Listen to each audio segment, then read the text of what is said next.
कर रहे हैं। आइए जरा सुन लेते हैं और समझते हैं कि क्या ये डर है, भय है, विपक्षी एकता से पहले बीजेपी खेमे में आखिर खलबली क्यों मच गई है, जरा समझेंगे। लेकिन पहले सुनते हैं एक एक करके कुछ बीजेपी के नेताओं के बयान। पहले रविशंकर प्रसाद। दिन में सत्ता देखना पर कोई बंदिश है क्या? कौन बनेगा प्रधानमंत्री? ममता तो कह रही है कि कांग्रेस पार्टी सीपीएम से दोस्ती करेगी तो मैं नहीं आऊंगी, मैं विरोध करूंगी। आप देख ही रहे हैं आपस में खटपट है। ये कुर्सी के लिए स्वार्थी लोगों का एक गठबंधन है जिसकी एकमात्र ये कोशिश है मोदी जी के खिलाफ। अकेले नहीं कुछ कर सकते तो साथ में भी वही आएगा। अब देवेगौड़ा, गुजराल, वीपी सिंह से देश बहुत आगे निकल चुका है। हिंदुस्तान स्थायी सरकार चाहता है, आपस में लड़ने वालों का रगड़ा नहीं चाहता है। इसलिए मिले, चाय पिए, लिट्टी खाएं, उस पर कोई आपत्ति नहीं है। न बिहार उनके साथ जाएगा न देश जाएगा। सिविल कोड पर विवाद हो रहा है। नीतीश कुमार कह रहे हैं कि आप लोग जो हैं इतिहास को बदलना चाहते हैं, बार बार ये बयान देते हैं नीतीश कुमार बिहार के। नीतीश जी पहले अपनी पार्टी का इतिहास ठीक करें। सुन रहे हैं आपस में फिर खटपट हो रहा है। हमें गर्व है, चोला साम्राज्य का इतिहास क्यों नहीं बताया गया? भारत में छत्रपति शिवाजी महाराज के इतिहास को क्यों नहीं बताया गया तरीके से? यही तो हम कहना चाहते हैं। भारत के महान बहादुर लोगों का इतिहास, वीरांगनाओं का इतिहास क्यों नहीं आना चाहिए? बिरसा मुंडा का इतिहास किसने दोबारा बनाया तरीके से डिजिटल म्यूजियम से? माननीय मोदी जी ने बताया। इसे छोड़ दीजिए उनकी बात। अभी नीतीश जी देखें 23 को। मैं नीतीश जी को एक सुझाव दूंगा। बिहार में लोग आ रहे हैं, सिलाव का खाजा खिला दें, लिट्टी खिला दें, चाय पिला दें, इसके आगे कुछ नहीं होने। लिट्टी खिला दें, इसके आगे कुछ नहीं होने वाला है, कह रहे हैं रविशंकर प्रसाद। और रविशंकर प्रसाद जो हैं वो इतिहास की बात भी कर रहे हैं। बिरसा मुंडा का इतिहास इन्होंने ही बताया और शिवाजी महाराज का इतिहास भी इन्होंने ही, यानी इनकी सरकार ने ही और इनके प्रधानमंत्री नरेंद्र मोदी ने ही बताया है। खैर, रविशंकर प्रसाद के बाद कई और बीजेपी नेताओं ने विपक्षी मोर्चे की बैठक से पहले अपनी बेचैनी जाहिर कर दी है। अनुराग ठाकुर केंद्रीय मंत्री हैं। उन्होंने सोमवार को यानी कल जो विपक्ष के नेता बिहार जा रहे हैं उन्होंने कहा है कि जो विपक्ष के नेता बिहार जा रहे हैं उन्हें नीतीश कुमार से वहां चल रहे भ्रष्टाचार के बारे में भी पूछना चाहिए। ये कह रहे हैं अनुराग ठाकुर। आइए जरा सुन लेते हैं अनुराग ठाकुर को भी। मेरा सवाल विपक्ष के सभी नेताओं से है जो बिहार जा रहे हैं, वो वहां के भ्रष्टाचार पर भी नीतीश कुमार जी से जरूर पूछें कि 1750 करोड़ का पुल एक बार नहीं, कई बार ताश के पत्तों की तरह ढह गया। वो अवश्य वहां पर पूछें जो सैकड़ों करोड़ रुपए का घोटाला एम्बुलेंस का हुआ है। वहां पर सैकड़ों करोड़ का घोटाला वहां पे बिल्डर्स के द्वारा किया गया है। जरूर जाकर पूछें, आखिरकार ये गठबंधन का आधार कम से कम भ्रष्टाचार के लोगों करने वाली पार्टियों को इकट्ठे आने का नहीं हो सकता है, तो इनकी कौन नेता है इसमें भी अवश्य बताएं। गठबंधन का नेता कौन है, क्या इनकी नीति है, और ये जो नीयत में खोट है क्या इसको भी छोड़ेंगे? तो मेरा अनुरोध रहेगा जितने के नेता वहां पर जाएं, वो नीतीश कुमार जी से अवश्य पूछें ये घोटाले एक के बाद दूसरा जो बिहार का बाहर आ रहा है, इसके ऊपर इन विपक्षी दलों का क्या कहना है, और भ्रष्टाचार के बारे में जो 9 साल भ्रष्टाचार मुक्त मोदी सरकार ने दी है उसके खिलाफ बंधन बना है। उन लोगों के एक के बाद दूसरी सरकार के घोटाले बाहर आए हैं। तो ये आप सुन रहे थे अनुराग ठाकुर को। भ्रष्टाचार की बात, घोटाले की बात, टूटने की बात, तमाम बातें यहां कह रहे हैं। घबराहट साफ दिखाई रही है। इधर उत्तर प्रदेश के उप मुख्यमंत्री केशव प्रसाद मौर्य ने भी कहा है कि विपक्ष के पास कोई एजेंडा नहीं है और अगर वे एकजुट भी हों तो भी कुछ नहीं होगा, यानी एकजुट भी हो जाएं तो भी लोग उनका समर्थन नहीं करेंगे। ये कहना है केशव प्रसाद मौर्य का। देखिए आप, विपक्ष के पास कोई एजेंडा नहीं है और अगर वे एकजुट भी हो जाएं तो भी लोग उनका समर्थन नहीं करेंगे। केशव प्रसाद मौर्य उप मुख्यमंत्री उत्तर प्रदेश के।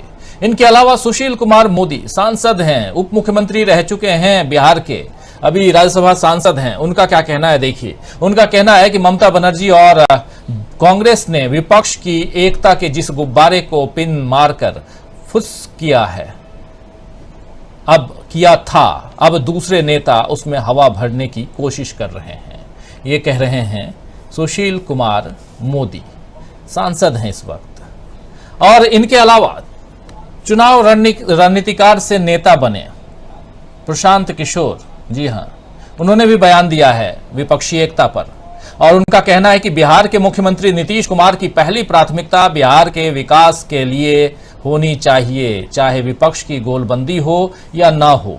ये कह रहे हैं प्रशांत किशोर कि बिहार के मुख्यमंत्री नीतीश कुमार की पहली प्राथमिकता बिहार के विकास के लिए होनी चाहिए, चाहे विपक्ष की गोलबंदी हो या ना हो। तो ये बिहार पर केंद्रित रखना चाहते हैं, नीतीश कुमार को कहीं इधर उधर जाने नहीं देना चाहते प्रशांत किशोर। तो दोस्तों, इन बयानों को सुनकर समझा जा सकता है कि विपक्ष की बैठक से पहले और कोई बड़ा फैसला होने से पहले ही बीजेपी कितना घबरा गई है, क्योंकि इस बार बीजेपी को भी एहसास हो गया है कि अब उसका मुकाबला मजबूत और एकजुट विपक्ष से होने जा रहा है। आपको बता दूं कि पटना में होने वाली विपक्ष की बेहद खास बैठक के कार्यक्रम को अंतिम रूप दे दिया गया है। बताया जा रहा है कि इस बार राहुल गांधी की भूमिका बेहद खास हो सकती है। राहुल गांधी 4 साल बाद पटना में कांग्रेस कार्यालय भी जाने वाले हैं, जहां हजारों कांग्रेस कार्यकर्ता उन्हें देखने सुनने के लिए जुटने वाले हैं। कार्यक्रम के मुताबिक नीतीश कुमार के भाषण से बैठक की शुरुआत होगी, फिर मल्लिकार्जुन खड़गे भाषण देंगे और आखिर में राहुल गांधी को बोलने के लिए आमंत्रित किया जाएगा। इस तरह के कार्यक्रमों में प्रोटोकॉल में जिस व्यक्ति को आखिर में संबोधन के लिए बुलाया जाता है वो सबसे महत्वपूर्ण होता है, खास होता है, बिल्कुल मुख्य अतिथि की तरह। तो क्या माना जाए, विपक्षी मोर्चे में राहुल गांधी भी अब मुख्य अतिथि जैसा महत्व पा रहे हैं। जाहिर है कि राहुल गांधी को यह सम्मान उनकी लोकप्रियता और लोगों के बीच उनकी स्वीकार्यता को देखते हुए ही दिया जा रहा होगा, क्योंकि अभी राहुल गांधी न सांसद हैं, न पार्टी में कोई उनके पास पद है, यानी कि पार्टी में कोई पदाधिकारी भी वो नहीं है। फिर भी उनके नेतृत्व पर विपक्ष के नेता भरोसा दिखा रहे हैं, ये बड़ी बात है। बताया जा रहा है कि अपने भाषण में राहुल बीजेपी को हराने के बारे में अपने विचार साझा कर सकते हैं। विपक्षी मोर्चे के गठन का सबसे बड़ा मकसद भी यही है। मतलब साफ है कि पटना भावी सियासी गठबंधन के स्वागत के लिए तैयार है। और वही आज इधर दिल्ली की बात करें, पटना तो तैयार है स्वागत के लिए, लेकिन दिल्ली, यहां प्रधानमंत्री नरेंद्र मोदी को विदेश यात्रा के लिए विदाई दे दी गई है दिल्ली में।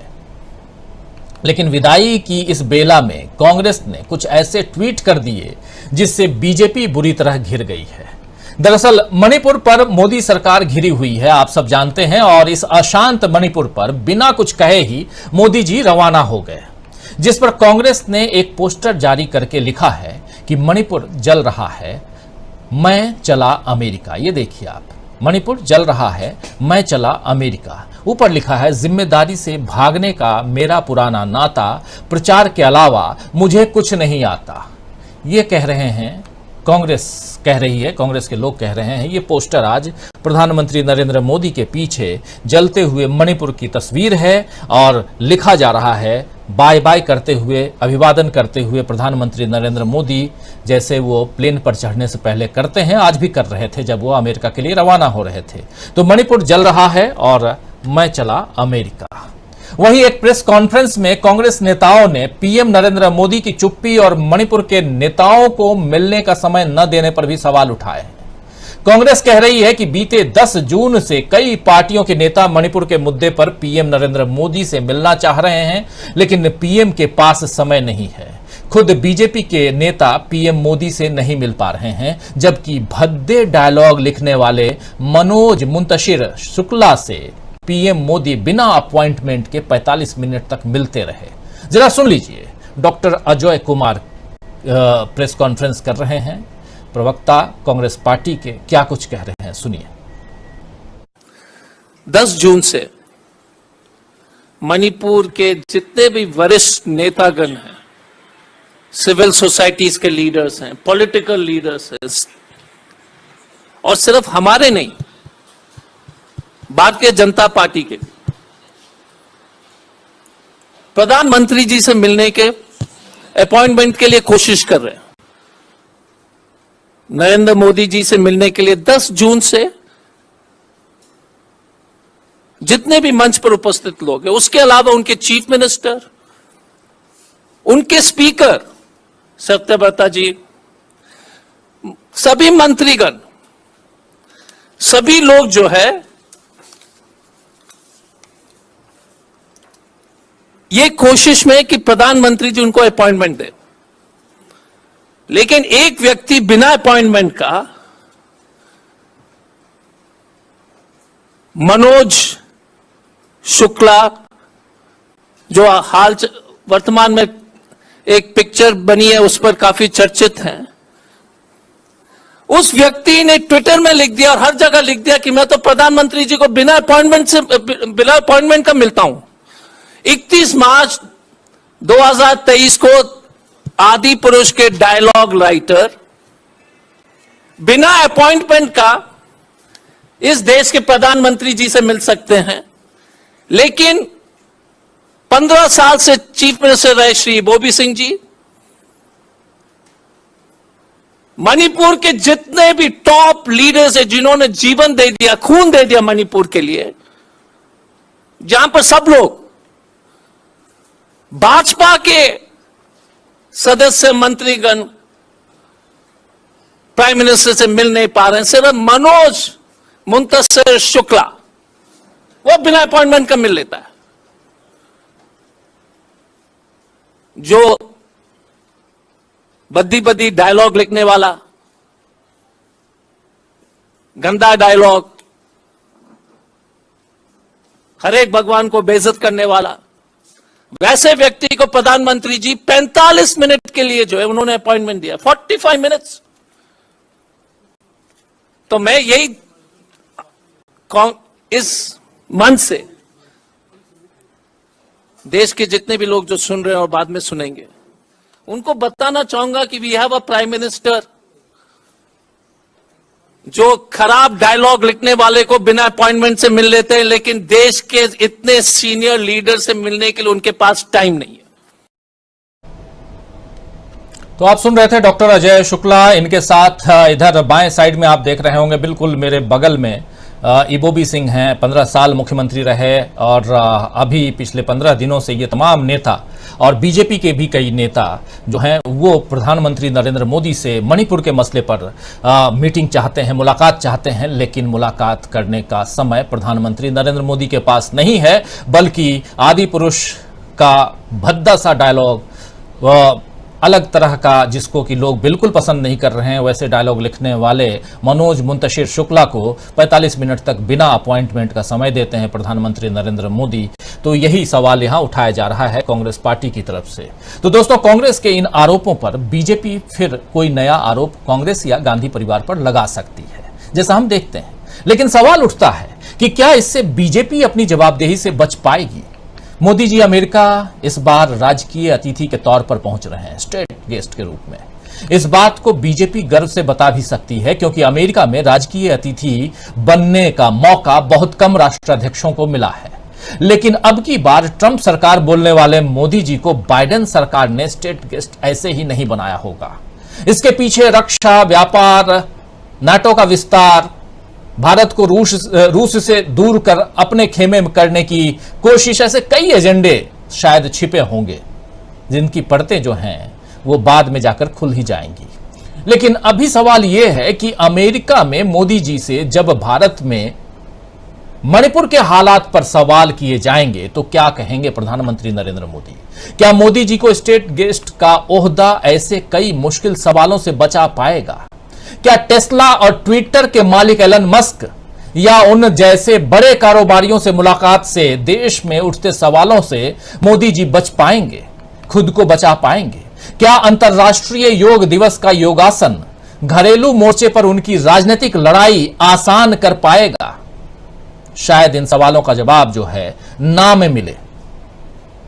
तो आइए दोस्तों, आज न्यूज पॉइंट में चर्चा करेंगे कि क्या अमेरिका जाकर सवालों से बच पाएंगे नरेंद्र मोदी, या विपक्षी एकता की बैठक उनकी मुश्किलों को और बढ़ा देगी? क्या राजनीतिक भविष्य का आकलन कर चुकी बीजेपी के लिए बीजेपी में मची है खलबली? विपक्ष की बैठक से बीजेपी में क्यों मची है खलबली। आइए जानने समझने की कोशिश करते हैं। हमारे साथ कुछ वरिष्ठ साथी जुड़े हुए हैं, उन सबसे आपका जल्दी से परिचय करवाता हूं, आगे बढ़ते हैं। हमारे साथ देखिए इस वक्त 6 वरिष्ठ साथी जुड़े हुए हैं। प्रोफेसर अखिल स्वामी जी हैं और प्रोफेसर रविकांत जी हैं। दो प्रोफेसर साहब हमारे साथ इस वक्त जुड़े हुए हैं। हमारे साथ 4 वरिष्ठ पत्रकार साथी जुड़े हुए हैं। धनंजय जी सीधे मुंबई से जुड़े हुए हैं। इधर प्रयागराज से जुड़े हुए हैं हमारे साथी सुनील शुक्ला जी। इधर दिल्ली से हमारे 2 साथी प्रशांत टंडन जी और अमलेंदु उपाध्याय जी। आप सबका स्वागत करता हूं इस कार्यक्रम में। और स्वागत इस्तकबाल आप तमाम दोस्त साथी शुभचिंतक आप सबका जो अब तक जुड़ चुके हैं, जुड़ने वाले हैं इस कार्यक्रम में, आप सबका एक बार फिर से इस्तकबाल करता हूं। और सबसे बड़ी चीज कि प्रधानमंत्री नरेंद्र मोदी आज टाटा बाय बाय कह के यहां से तो चले गए, लेकिन यहां विपक्षी एकता की बात जैसे आती है तो उन्हीं के साथी संगी जो हैं, उन्हीं की पार्टी के, उनके कैबिनेट के, वो बिलबिला उठते हैं, तिलमिला उठते हैं, परेशान हो जाते हैं, खलबली मच जाती है। आखिर ऐसा क्यों हो रहा है? क्या विपक्ष का नाम लेते ही अब परेशान होने लगी है भाजपा? क्या विपक्ष और उसमें भी पटना में जो कुछ होने जा रहा है, तो शुरुआत में आप देख चुके, आपने रविशंकर प्रसाद को सुन लिया, आपने अनुराग ठाकुर को सुन लिया, आपने देख लिया बयान, सुन लिया बयान केशव प्रसाद मौर्य उप मुख्यमंत्री का, आपने सुन लिया बयान, देख लिया बयान आपने एक और छोटे मोदी साहब का, बिहार के सांसद सुशील मोदी, उनका भी सुन लिया। तो ये तमाम लोग क्यों परेशान हैं? ऐसे कई लोगों के बयान हैं, कितनों के बयान आप लोगों के बीच रखे हैं, क्यों परेशान हैं, क्या कारण हो सकता है? आइए शुरुआत करते हैं। आना चाहता हूं प्रोफेसर अखिल स्वामी जी, आपके पास ही आना चाहता हूं। किस रूप में देखा जाए, प्रधानमंत्री तो चले उधर, लेकिन इधर जो कुछ हो रहा है उस पर आपका नजरिया? देखिए, वास्तविकता में राजीव जी, अगर आप तुलना करें जो विपक्ष में हो रहा है और जो बीजेपी में हो रहा है, देखिए विपक्ष से ये इसलिए परेशान है, 23 जून की मीटिंग से इसलिए परेशान है, 23 जून को एक गुलदस्ता बन रहा है और इस गुलदस्ते में पूरे भारतवर्ष का मानचित्र दिखाई पड़ रहा है। इसमें स्टालिन भी दिखाई पड़ रहे हैं, इसमें उद्धव ठाकरे भी दिखाई पड़ रहे हैं, इसमें सोरेन साहब भी दिखाई पड़ रहे हैं, इसमें ममता बनर्जी भी दिखाई पड़ रही है। मतलब पूरे भारतवर्ष का एक नक्शा दिख रहा है। और आप देखिए, उस समय जब वहां पे लोग खाना खाएंगे तो कोई दाल माछ खाएगा, कोई छोला भटूरा खाएगा, कोई ढोकला फाफड़ा खाएगा, कोई लिट्टी चोखा खाएगा। तो ये जो भारतवर्ष का खूबसूरती है, भारतवर्ष की जो ब्यूटी है, वो पाटलिपुत्र में उस दिन दिखाई पड़ेगी। असल में जो रविशंकर प्रसाद जी और बाकी अनुराग ठाकुर जी का जो मुश्किल है, जो समस्या है, इन लोगों को असल में जो भारत की खूबसूरती है, भारत की जो विविधता है, हमारी जो खान पान की विविधता है, उससे इनका नाता छूट गया है। अब इन लोगों को केवल वही ढोकला फाफड़ा यही खाने की आदत पड़ गई, तो ये भूल गए हैं कि हमारी खान पान है, हमारे उत्तर प्रदेश, बिहार और ईस्टर्न यूपी का जो खान पान है, जो हम लोग लिट्टी चोखा को बिल्कुल कितना पसंद करते हैं, जो पंजाब हरियाणा के लोग जो है वो उनका खान पान बिल्कुल अलग है, बंगाल का बिल्कुल अलग है। तो ये जो एक प्रकार की एक इंद्रधनुष बन रहा है, जो पाटलिपुत्र में इंद्रधनुष बन रहा है, इससे ये परेशान हो गए। दूसरी देखिए राजीव जी, जो सबसे बड़ी समस्या है, मुझे बीजेपी से सबसे बड़ी समस्या है, आपको ये सुन के आश्चर्य होगा, लेकिन बीजेपी से इसलिए समस्या है, ये हिंदू विरोधी पार्टी है, ये सनातन धर्म विरोधी पार्टी है। अब आप सोचिए, अभी तक हम ये सोच रहे थे कि ये जो मनोज शुक्ला मुंतशिर हैं, ये इनके दिमाग की उपज है, इन्होंने हमारे देवी देवता और हमारे सनातन धर्म का अपमान किया है। लेकिन जैसे आपने बताया कि ये आदमी ट्वीट कर रहा है कि मोदी जी से 45 मिनट बिना किसी अपॉइंटमेंट के मिल सकता है। इसका मतलब यह है कि बीजेपी का एक कुचक्र था, मेरे धर्म को, मेरे हिंदू धर्म को, मेरे सनातन धर्म को अपमानित करने का, भगवान श्री राम और बजरंगबली को अपमानित करने का इनका षड्यंत्र था। तो मैं ये मानता हूं कि जो भारत की खूबसूरती है, सभी धर्म जाति संप्रदाय को समेटने की, सभी की वेशभूषा को सम्मान देने की ये जो खूबसूरती है, इसे न केवल ये खत्म करने का प्रयास कर रहे हैं, बल्कि ये जो मेरा धर्म है, जो मेरे भारतवर्ष की मूल भावना है, जो हमारे आराध्य भगवान श्री राम और बजरंगबली हैं, ये उनका भी अपमान करते हैं, ये हिंदू धर्म का भी अपमान करते हैं, बाकी इस्लाम का, सिख धर्म का, बाकी का तो करते ही करते हैं, ये मेरे हिंदू धर्म का भी अपमान करते हैं। क्योंकि ये जो हमारी एक आइडिया ऑफ इंडिया की फीलिंग है, जो हमारी विविधता की खूबसूरती है, जो हमारा इंद्रधनुष है, उसको तोड़ने का प्रयास करते हैं। और क्योंकि इन्होंने मेरी भावना को ठेस पहुंचाई है, क्योंकि मैंने आज सुना कि एक आदमी की कार में 2 टिकट पड़े हुए थे आदि पुरुष के, किसी ने उसका शीशा कार का तोड़ के 6 टिकट और डाल दिए कि तुम जाओ और भुगतो, बाकी हम कुछ चोरी करके नहीं ले जाएंगे। वास्तविकता में इस प्रकार की लज्जित करने वाली जिस प्रकार की ये पिक्चर बनी है, जो फिल्म बनी है, ये शर्मनाक है। धनंजय जी बैठे हैं, फिल्म के लेखक हैं। अरे इस प्रकार का लेख, इस प्रकार के डायलॉग लिखने वाला आदमी, और उसको मोदी जी 45 मिनट अपॉइंटमेंट के बिना टाइम दें। और देखिए राजीव जी, मैं सच बता रहा हूं क्योंकि मैंने नॉर्थ ईस्ट के बच्चों को पढ़ाया है, देश के सबसे खूबसूरत लोग अगर कोई हैं तो नॉर्थ ईस्ट के लोग। इतने प्यारे लोग हैं, बिल्कुल सीमावर्ती इलाके के हैं और भारत देशभक्त हैं, राष्ट्रभक्त हैं। ये राष्ट्रभक्ति का अपमान है, ये भारत से प्यार करने वालों का अपमान है। इतने जो देश के सबसे प्यारे लोग हैं वो 15 दिन से बैठे हुए हैं, उनको अपॉइंटमेंट न देके मनोज शुक्ला मुंतशिर को अपॉइंटमेंट देके ये बिल्कुल अपनी प्राथमिकता को इन्होंने सिद्ध कर दिया है कि जो भारत के खूबसूरत लोग हैं, जो भारत को प्यार करने वाले लोग हैं, जो हिंदुस्तान को प्यार करने वाले लोग हैं, उनको अपॉइंटमेंट नहीं देंगे। और जो भारत की मूल भावनाओं को ठेस पहुंचाने वाले लोग हैं, जो हिंदू भावना को और हिंदू विरोधी इनके कृत्य होंगे, उनको अपॉइंटमेंट देके 45 मिनट ये बात करेंगे। राजीव जी, ये लज्जाजनक है, दुर्भाग्यपूर्ण है। इसी मनोज मुंतशिर शुक्ला ने कहा है कि हनुमान जी जो हैं वो भगवान नहीं हैं, लेकिन समझ में नहीं आता वो भगवान नहीं हैं। चलो ये मान लिया, तो फिर बीजेपी कर्नाटक में क्या कर रही थी? ये बजरंगबली का नाम लेकर के कर्नाटक में कर क्या रही थी जरा? क्योंकि चूंकि मनोज शुक्ला मुंतशिर और बीजेपी का बहुत बड़ा, बहुत मजबूत गठजोड़ है, इसलिए भी क्योंकि इस फिल्म में बीजेपी के तमाम मुख्यमंत्रियों को थैंक्स कहा गया है इस फिल्म में शुरुआत में। और अच्छे से बताएंगे धनंजय जी, चूंकि खुद राइटर हैं और कई फिल्मों के स्क्रिप्ट राइटिंग कर चुके हैं, इसलिए भी उनके पास आएंगे तो और भी बताएंगे। लेकिन आना चाहता हूं प्रशांत टंडन जी आपके पास, ये भगवान हैं नहीं हैं, चलिए उससे इधर दूसरी बात जो हम कर रहे हैं, अगर आप चाहें तो इस पे अपना विचार रख सकते हैं। दूसरी बात, आखिर बीजेपी को इतनी परेशानी क्यों है? विपक्षी एकता बने ना बने, उसको क्या परेशानी है?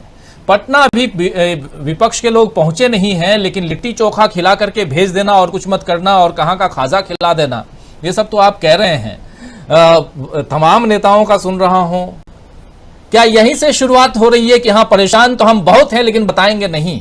आपके चेहरे पे झलक रहा है कि आप बहुत परेशान हैं, आपको अपनी हार दिखाई दे रही है 2024 की, इसलिए आप परेशान हैं। क्या माना जाए? कई मंत्री उतर आए तो परेशानी तो दिखाई देती है, और जब भी आप देखिए कि ये परेशानी में होते हैं तो ये कई मंत्री उतारते हैं। विपक्षी एकता राजीव जी पटना में ही नहीं दिखाई दे रही है। विपक्षी एकता मणिपुर के मुद्दे पर दिखाई दे रही है। 10 विपक्षी पार्टियों ने चिट्ठी लिखी है प्रधानमंत्री को। विपक्षी एकता तब दिखाई देती है जब सेंथिल बालाजी जो तमिलनाडु के मंत्री हैं उनकी गिरफ्तारी होती है। कंप्लीट पूरा विपक्ष एक था उस मामले में। विपक्षी एकता दिखाई देती है जब विधायकों की खरीद फरोख्त होती है गुवाहाटी ले जाकर शिवसेना के, तो विपक्षी एकता केवल पटना में नहीं दिखाई दे रही, और लगातार वो एक के बाद एक घटनाओं से मजबूत कर रहे हैं। तो अगर कोई विपक्ष का हिमायती हो तो उसको तो वो चाहेगा कि रविशंकर प्रसाद रोज प्रेस कॉन्फ्रेंस करे। एक प्रेस कॉन्फ्रेंस में ये 10 सीटें कम करवाते हैं। तो दूसरा एक बात देखिए, जो राजनीतिक हलकों में चर्चा है, रविशंकर प्रसाद जहां बैठते उठते हैं, उन राजनीतिक हलकों में चर्चा ये है कि अगर पटना में कोई रोड मैप दिखाई दे गया, जिसकी चर्चा बहुत दिन से कर रहे हैं, वो वास्तविकता में दिखाई दे गया, कोई चीज किसी मोर्चा ने शेप ले लिया वहां पे, तो जो चर्चा राजनीतिक हलकों में चल रही है राजीव जी कि चुनाव जनवरी के तीसरे हफ्ते में हो जाएंगे, लोकसभा के चुनाव, ये चर्चा चल रही है। तो गंभीरता तो है पूरी, कि विपक्षी एकता अगर बन रही है, विपक्षी एकता बने और उसके पहले ये जमीन पर आए, उनको मौका मत दो और चुनाव करा दो जल्दी। 3-4 महीने पहले चुनाव कराने की योजना भी एक दिखाई सुनाई देती है पॉलिटिकल हलकों में। दूसरी एक इम्पॉर्टेंट बात यह कि देखिए राजीव जी कि अभी मोदी जी अमेरिका गए हैं और रास्ते में होंगे, पहुंचेंगे कल तक फ्रांस से, और अमेरिका में मोदी जी के स्वागत की काफी तैयारी है इस बार। काफी विरोध दिखाई देगा, उनके हर प्रोग्राम में विरोध दिखाई देगा और काफी उम्मीद है, कुछ जो अमेरिका में लोगों से बात हो रही है उससे मैं कह सकता हूं कि इस बार अमेरिका बावजूद इसके कि आप रक्षा सौदा कर रहे हैं, आप जनरल इलेक्ट्रिक से यहाँ पे हवाई जहाज का इंजन बनाने की तकनीकी ला रहे हैं, कुछ और जो है कॉमर्शियल समझौते आप करेंगे वहां पे, बावजूद इसके अमेरिका का एस्टेब्लिशमेंट, वहां का प्रशासन किसी न किसी ढंग से मानवाधिकारों के हनन का, प्रेस फ्रीडम का और लोकतंत्र का की हालत का यहाँ पे कहीं ना कहीं वो संज्ञान लेने जा रहा है पब्लिकली। इस बात की बहुत प्रबल संभावना है। वहां इस बार हाउडी मोदी की जगह हाउडी डेमोक्रेसी हो रहा है न्यूयॉर्क में। जिस दिन मोदी जी न्यूयॉर्क में होंगे वहां हाउडी डेमोक्रेसी हो रहा है। अमेरिका भर के सीनेटर्स और कांग्रेस के लोग, कांग्रेस मतलब वहां की लोकसभा के लोग उसमें जा रहे हैं। तो विपक्षी एकता यहां से लेके अमेरिका तक बन रही है और ये तंग करेगी मोदी जी को बहुत। और दूसरा, रविशंकर प्रसाद जी जो कह रहे थे कि विपक्ष के पास नेता नहीं है, भाई आप ही का जो मदर ऑर्गेनाइजेशन है, जो बीजेपी की मां है आरएसएस, वो तो कह रहे हैं कि मोदी का मैजिक है नहीं, संपादकीय में कह रही है अपने। तो पहले उनसे तो पूछे जाके, नीतीश कुमार से तो बाद में पूछिएगा। तो मुश्किल यही है राजीव जी कि विपक्षी एकता ही केवल एकमात्र का है। और उस इंटरव्यू को आप देखना मत भूलिए इस ठीक कार्यक्रम है और उस इंटरव्यू को आप देखना मत भूलिए इस ठीक कार्यक्रम के बाद क्या कुछ होने जा रहा है प्रधानमंत्री नरेंद्र मोदी की अमेरिका यात्रा के पैरेलली, क्यों लोग कर रहे हैं उनका विरोध, इन तमाम सवालों का जवाब ठीक इस कार्यक्रम के बाद एक इंटरव्यू में आप देखेंगे। तो उस इंटरव्यू को भी जरूर देखिए इस कार्यक्रम के बाद। प्रशांत टंडन जी का इंटरव्यू है, उसको जरूर देखिएगा। लेकिन बढ़े हम आगे और आना चाहता हूं प्रोफेसर रविकांत जी आपके पास। रविकांत जी, क्या विपक्षी एक जैसा बता रहे हैं अभी प्रशांत टंडन जी कि अगर ये धरातल पर आ जाए, जो अब 2-3 दिन की बात है, उसके बाद बहुत सारी चीजें धीरे धीरे क्लियर होने लगेंगी। 3 महीने पहले चुनाव करवाना किसके हक में जा सकता है? अगर ऐसे देखा जाए, अगर भारतीय समाज शास्त्र को देखा जाए, सामाजिक संरचना को देखा जाए, उसके साथ साथ प्रधानमंत्री नरेंद्र मोदी की लोकप्रियता को देखा जाए, उसमें लगातार गिरावट हम देख रहे हैं, जो सर्वे आ रहे हैं उस हिसाब से भी देखा जाए, तो क्या लगता है आपको कि चाहे आप जल्दी करवाइए या बाद में करवाइए, इस बार बहुत आसान नहीं होगा आपके लिए चुनाव, ये माना जाए? राजू जी, आपके सवाल के जवाब पर आने से पहले मैं 2 बातें जोड़ना चाहता हूं। मनोज मुंतशिर ने जो अपने ट्विटर हैंडल से लिखा है कि मैं बिना अपॉइंटमेंट के 45 मिनट प्रधानमंत्री से मिला, मुझे लगता है कि जब सूरज ढलान पर होता है तो बालों की परछाई बहुत लंबी हो जाती है। मनोज मुंतशिर कुछ ऐसे ही लोगों में है और ये दरअसल हमारी सियासत की सांधबेला है। इसमें ऐसे ही बालों का कद लंबा दिखाई पड़ रहा है।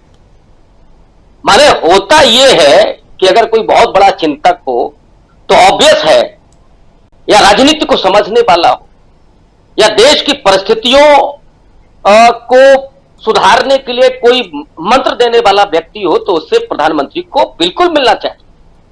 लेकिन मनोज मुंतशिर क्या है ये आज तो पूरा देश जान गया है। दूसरा, नरेंद्र मोदी जो अभी टाटा बाय बाय करके गए हैं मणिपुर को, जलते हुए मणिपुर को, और मुझे लगता है कि इस पर बात करना भी बेईमानी। कोई मोदी जी ने पहली बार ये नहीं कर रहे हैं कि हम उनकी आलोचना।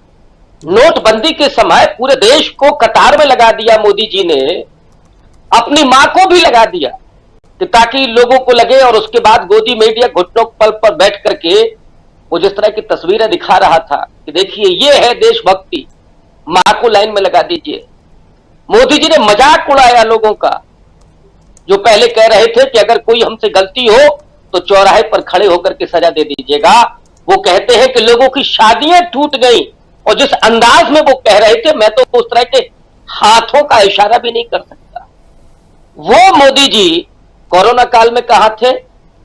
लगभग अदृश्य दिखाई पड़ रहे थे उस समय, जब गलवान में चीनी सैनिकों ने भारतीय सैनिकों पर हमला किया, और यह सवाल बार बार पूछा जा रहा था कि कितने भीतर तक चीनी सैनिक घुस आए हैं, उस समय भी मोदी जी गायब थे। तो मोदी जी कभी भी परिस्थितियों का सामना नहीं करते।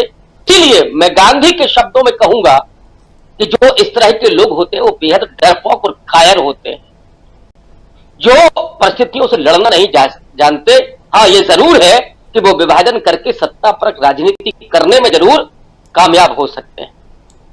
जो आपका सवाल है, ये मैं इंद्रप्रस्थ बनाम पाटलिपुत्र के बीच सीधी लड़ाई के रूप में देख रहा हूं।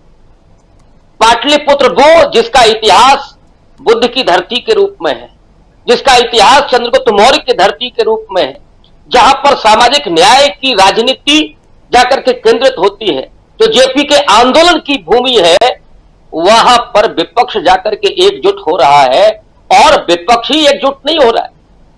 इस देश का आम आवाम, जिसको आपने 81 करोड़ लोगों को कतारबद्ध कर दिया 5 किलो राशन लेने के लिए, और मोदी जी 8,000 करोड़ के वायुयान में घूम रहे हैं, वो पूरा आवाम आज प्रधानमंत्री नरेंद्र मोदी, भारतीय जनता पार्टी और आरएसएस के खिलाफ खड़ा हुआ है।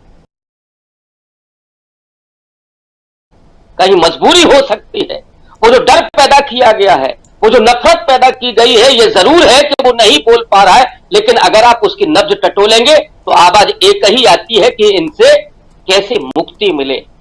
जो पाटलिपुत्र में होने जा रहा है, वो दरअसल इस देश की आवाम को मुक्ति के लिए एक तरह की वो विपक्ष की बैठक है कि कैसे जनता के दुख दर्द को दूर करने के लिए सत्ता को उखाड़ फेंकना होगा। और वहां पर राहुल गांधी की उपस्थिति, जो अमेरिका से लौट करके आए, जो अभी टंडन जी कह रहे थे कि वहां पे क्या होगा, ये राहुल गांधी की उस पूरी यात्रा में, यात्रा की छाया में नरेंद्र मोदी की यात्रा होने जा रही है। क्या नरेंद्र मोदी विदाउट टेलीप्रॉम्प्टर बोल पाएंगे? क्या नरेंद्र मोदी कोई प्रेस कॉन्फ्रेंस करेंगे? नरेंद्र मोदी जो प्रवासी भारतीय हैं उनको किन शब्दों में संबोधित करेंगे? क्या लोगों के सवालों देंगे? ये सवाल भी राहुल गांधी की यात्रा के बाद अब खड़े हो रहे हैं। वो राहुल गांधी जो आज देश में सामाजिक न्याय की राजनीति के नए आइकॉन बनकर के उभरे हैं, वो राहुल गांधी जो विपक्ष की सबसे मजबूत आवाज के रूप में इस देश के लोकतंत्र को बचाने के लिए प्रतिबद्ध नजर आ रहे हैं, वो राहुल गांधी पाटलिपुत्र में होंगे। और उनके राष्ट्रीय अध्यक्ष मल्लिकार्जुन खड़गे, जहां पर मैं पिछले 6 महीने पहले कहता था कि इस देश में दलित एजेंडा गायब हो गया है, वो दलित, वंचित और आदिवासियों की आवाज के रूप में मल्लिकार्जुन खड़गे वहां पर पहुंचेंगे। और नीतीश कुमार की अपनी सामाजिक न्याय की राजनीति, ये जो गोलबंदी होगी, वो इस देश की जो फासिस्ट सत्ता है, जो इस देश की जो हिंदूवादी, जो हिंदू राष्ट्रवादी सत्ता है, उसको उखाड़ फेंकने में कामयाब होगी। और इसीलिए चुनाव चाहे आप जनवरी में करा लें या मई में करा लें, मुझे लगता है कि सत्ता का जाना तय है, क्योंकि लोगों का मानस अब बन चुका है। राहुल गांधी के बारे में धारणा आप लोगों की बदल चुकी है, और इसीलिए लोग इंतजार कर रहे हैं कि कब वो चुनाव का समय आए और कब वो इस सत्ता को उखाड़ फेंकने में अपनी भूमिका अदा कर सके। जी, कब वो अपनी भूमिका और खासकर आगामी चुनाव को लेकर के, और राहुल गांधी राहुल गांधी की बात कर रहे हैं तो राहुल गांधी सबसे लास्ट में बोलने वाले हैं, जो अभी जो तय जो समय और कौन कैसे बोलेगा, कब बोलेगा, शुरुआत में आपके सामने रख भी रहा था।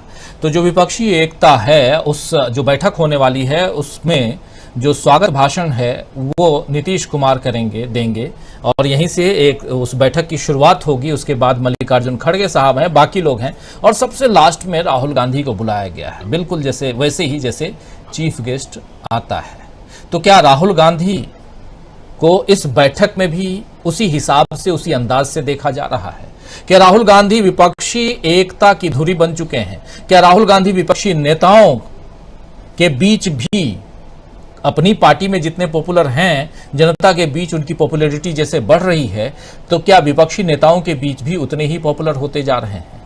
एक बात और, एक खबर आप लोगों के बीच रख दूं कि राहुल गांधी अभी ट्रक की यात्रा कर रहे थे वॉशिंगटन डीसी से न्यूयॉर्क तक, और वहां उन्होंने कंपेयर किया कि भारत में ट्रक कैसे होते हैं और वहां कैसे होते हैं। तो उन्होंने कहा कि देखो यहाँ ट्रक में एसी भी लगा हुआ है, सोने की व्यवस्था है, अच्छा है, सीट अच्छी है।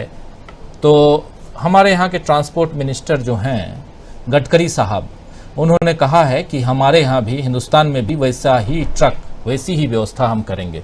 तो ये राहुल गांधी के उस ट्रक की यात्रा का असर माना जा सकता है। हम लोग खबरों में कहते हैं ये डीबी लाइव की खबर का असर जैसे, तो वैसे ये राहुल गांधी की ट्रक यात्रा का असर है कि अब ट्रक ड्राइवरों को भी एसी ट्रक अब यहाँ हिंदुस्तान में मिलेगा, ऐसी उम्मीद कर सकते हैं, क्योंकि आज ही मंत्री साहब गडकरी साहब ने ये कहा है, ऐसी इसकी घोषणा कर दी है। शुक्ला जी, आपके पास आना चाहता हूं। सुनील शुक्ला जी, राहुल गांधी की हम बात कर रहे हैं, जरा यहां से भी शुरुआत करें, अलग अलग मसलों पे हम बात कर ही रहे हैं।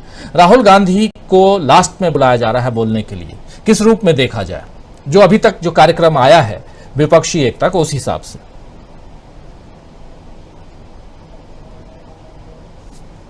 दरअसल ये इस देश में जो भारतीय जनता पार्टी सरकार के खिलाफ जो माहौल बना है, उसमें राहुल गांधी की बड़ी भूमिका है। विपक्ष के नेता के रूप में एक जो बड़ी जिम्मेदारी का निर्वाह राहुल गांधी ने जो किया है, उसमें निश्चित रूप से राहुल गांधी को सबकी बात सुनने के बाद अपनी बात कहने का जो मौका दिया जा रहा है वो उचित भी है, क्योंकि एक तो सबसे बड़ी पार्टी के नेता हैं वो, और इस समय जो सरकार के खिलाफ हमले हो रहे हैं उसकी अगुवाई राहुल गांधी के ही हाथों में है। राहुल गांधी ने भारत जोड़ो यात्रा के माध्यम से पूरे देश में जो एक इस सरकार के खिलाफ एक राजनीतिक वातावरण तैयार किया है, उनके योगदान से इनकार नहीं किया जा सकता। इसके अलावा जनता के जो मसले हैं, उन मसलों को राहुल गांधी लगातार उठाते रहे। अगर अकेला कोई नेता या अकेली कोई पार्टी, अगर किसी एक को श्रेय दिया जाना चाहिए जो जनता से जुड़े हुए मुद्दों के ऊपर लगातार लड़ रही है और सरकार के ऊपर हमलावर है, तो वो कांग्रेस है और राहुल गांधी है। जो अब अमेरिका की, जैसे हम लोग अमेरिका की बात कर रहे हैं, यह भारतीय प्रधानमंत्री की आधिकारिक यात्रा है, और जब आधिकारिक यात्रा होती है तो वो किसी नेता की यात्रा नहीं होती है।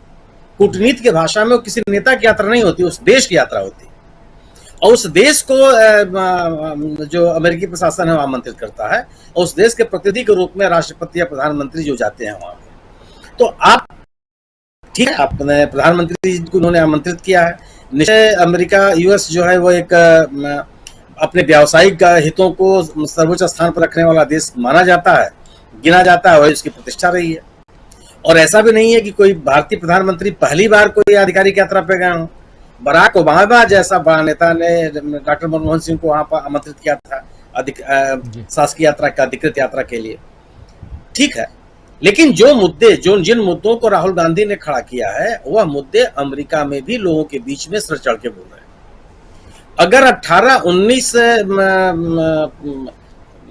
नागरिक संगठन अमेरिकी प्रशासन को, अमेरिकी राष्ट्रपति को चिट्ठी लिख के दे रहे हैं कि ये इस पर विरोध दर्ज किया जाना चाहिए, और अमेरिकी प्रशासन को भी भारतीय प्रधानमंत्री के सामने इन मुद्दों को उठाना चाहिए, तो ये सामान्य बात नहीं। और ये भारतीय राजनीति की विफलता है कि एक प्रधानमंत्री की आधिकारिक यात्रा के दौरान इस तरह के मुद्दे खड़े किए जा रहे हैं। लेकिन अगर आप कर भी नहीं सकते, क्योंकि सरकार के जो मुद्दे वहां के नागरिक संगठनों ने उठाया है, उन मुद्दों का कोई जवाब इस सरकार के पास नहीं, और उन सभी मुद्दों को राहुल गांधी ने खड़ा किया। ऐसा नहीं है कि उन मुद्दों को राहुल गांधी ने हवा देने में, उनको लोगों के बीच ले जाने में, उसको विमर्श का केंद्र बिंदु बनाने में राहुल गांधी की भूमिका से आप इनकार कर सकते हैं। चाहे वो बेरोजगारी का मुद्दा हो, चाहे महंगाई का मुद्दा हो। सबसे बड़ा सवाल यह था कि जो लोकतांत्रिक संस्थाओं को कमजोर करने की कोशिश है, भारतीय संविधान को कमजोर करने की कोशिश है, विपक्ष को या असहमति को स्थान न देने का जो प्रयास है, भारत के संघीय ढांचे पर जो हमले हैं, ये तमाम जिन मुद्दों को राहुल गांधी ने उठाया है, उन मुद्दों को लेकर के अमेरिकी समाज में भी हलचल है और अमेरिकी राजनीतिज्ञों में भी इस बात को लेकर के हलचल है। तो जो कुछ भी इस पृष्ठभूमि में पटना में होने जा रहा है और राहुल गांधी की उपस्थिति वहां पर है, महत्वपूर्ण है। जो बीजेपी की बेचैनी यही है कि अगर यह एकता सफल हुई, और जो होनी ही होनी है, क्योंकि मेरा अपना यह मानना है कि यह जो विपक्षी दलों की एकता है, ये जो आपस में मिलने की कोशिश है, ये जनमत के दबाव में। जो गैर भाजपा मतदाता है, लोग हैं, वो ये चाहते हैं कि भारतीय जनता पार्टी के खिलाफ एक तरह का माहौल बने, एक के खिलाफ एक बने, एक भाजपा उम्मीदवार के खिलाफ एक विपक्षी उम्मीदवार की स्थिति बने, भाजपा गैर भाजपा मतों में बंटवारा न हो। ये जन दबाव है।